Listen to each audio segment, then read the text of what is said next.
I really feel that that the near-death experience could have been an early influence on some of the biblical writers and the biblical scholars of of antiquity, of time, before Christ, and Judaic text and the Essenes and some of those time periods. I really feel that those people, I mean, because near-death experiences have been with humans as long as there's been humans, and I really think that it's been inspirational. If it's inspirational for us today, it's been inspirational for mankind throughout the ages.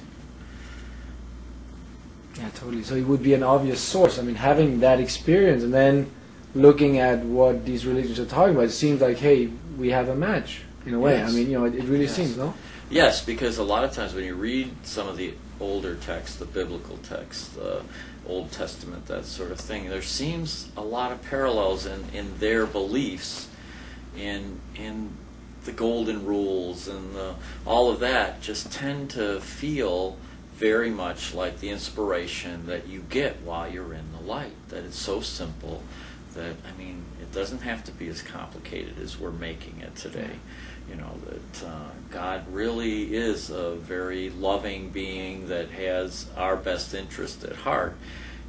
It's our creation that tends to make things difficult in this world, that sort of thing. Yeah, I totally agree. Yeah. So, how would you describe what it is you experience? Would you describe that as what they interpret as God? Would you say that's what you experience, or how would you explain where you went? My experience is when I entered into the light and I got closer to the light appeared to me to be millions of fragments of light. And they were all alive and breathing and pulsating with life. And there were billions upon billions upon billions of these fragments. And it felt like they were all the beings that ever were and all the beings that ever will be were composed of this light.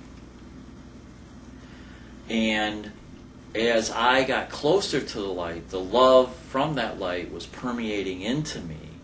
And I realized that I didn't have a body, that I was one of those fragments. That my consciousness, me, who I am right now, was a part of that consciousness. Only I was bigger.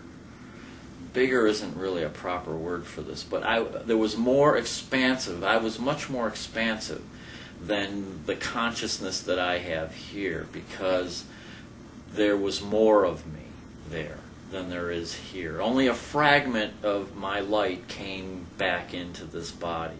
The greater totality of the true being that is me is still connected to that light.